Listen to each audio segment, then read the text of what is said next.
രാവിലെ തന്നെ പീക്രൂനെ കളിപ്പിക്കുകയായിരുന്നു കേട്ടോ. അപ്പുറത്ത് നോക്കിയാൽ നമ്മുടെ ഈക്രൂ നല്ല ഉറക്കത്തിലാണ്. അവൻ്റെ ഉറക്കം കണ്ടിട്ട് സഹിക്കാൻ പറ്റാഞ്ഞിട്ടാന്ന് തോന്നുന്നുണ്ട് നമ്മുടെ പീക്രൂ അവനെ കടിച്ച് പിടിച്ചൊക്കെ ഇടിപ്പിച്ചു കേട്ടോ.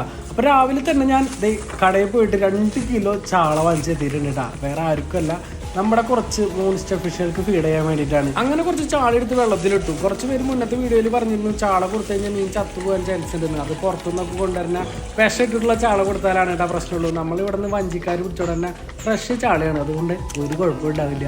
അങ്ങനെ രാത്രി ഇപ്പോൾ നല്ല അടിപൊളി മഴയും വെട്ടിവെട്ടൊക്കെ ആയിട്ടാ നമ്മുടെ പീക്രൂസുകൾ കൂട്ടിൽ കിടന്ന് കരയണപ്പോൾ ഞാൻ എല്ലാവരും എടുത്തിട്ട് നമ്മുടെ വീടിൻ്റെ ഉള്ളിൽ കൊണ്ടുവച്ചു കേട്ടാ. എന്നിട്ട് ഫാമിലേക്ക് ഒന്ന് ഇറങ്ങാമെന്ന് ചോദിച്ചപ്പോൾ അടിപൊളി മഴയായിരുന്നു. അതുകൊണ്ട് ഞാൻ ഒരുറക്കമൊക്കെ കഴിഞ്ഞ് രാവിലെ ഏകദേശം 5 മണിക്ക് ആയപ്പോഴാണ് ഞാൻ ഫാമിലേക്ക് ഇറങ്ങിയത്. അപ്പോൾ ഇന്ന് ഫാമിലി വിശേഷങ്ങളാണ് ഉണ്ടാകും. നോക്കി വെള്ളത്തിൽ ഒരുപാട് ആവി പറക്കണത്, വെള്ളത്തിലുള്ള ചൂട് പുറത്തേക്ക് നീരാവിയായിട്ട് വരുന്നതാണ് എന്നാണ് എനിക്ക് തോന്നുന്നത് കേട്ടോ.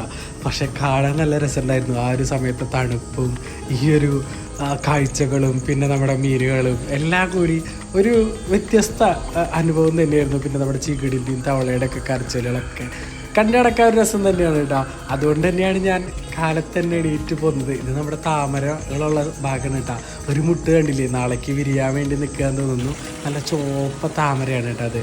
അത് കഴിഞ്ഞ് ഞാൻ ഫാമിലി ഇങ്ങനെ നടന്നു വരുമ്പോഴാണ് കേട്ടോ ആരത് എന്നുള്ള ഇതിൽ നിന്ന് പോയത്.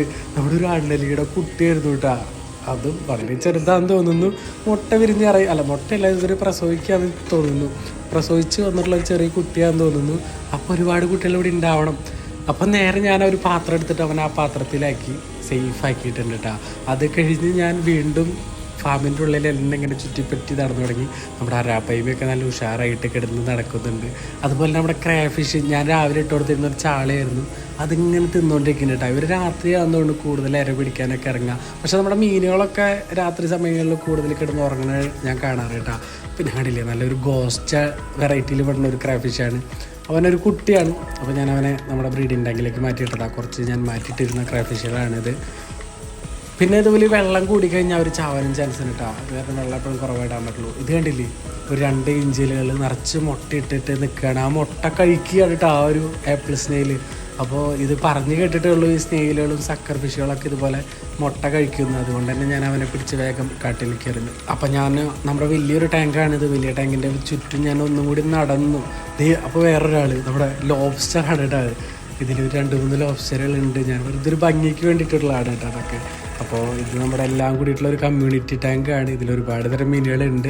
അപ്പോൾ ഞാനിങ്ങനെ നടന്നുകൊണ്ടിരിക്കുമ്പോഴാണ് പിന്നെയും ഒരു ഭാഗത്ത് ഒരുപാട് മുട്ടകൾ കണ്ടു. ഇത് നമ്മുടെ ഏഞ്ചൽ ഫിഷിൻ്റെ മുട്ടകൾ തന്നെയാണ്. പക്ഷേ ഏഞ്ചലുകളെ ഞാൻ അവിടെ കണ്ടില്ല കേട്ടോ. പക്ഷെ അതും കഴിക്കാൻ ഒരു സ്നെയിൽ ഉണ്ടായിരുന്നു അവിടെ. അതാണ് കോമഡി. അപ്പോൾ ഇത്രയ്ക്കുള്ള ഇന്നത്തെ വിശേഷങ്ങൾ. അപ്പോൾ ഇനി പുതിയൊരു വീഡിയോയിൽ കാണുന്നവരെല്ലാവർക്കും ബൈ.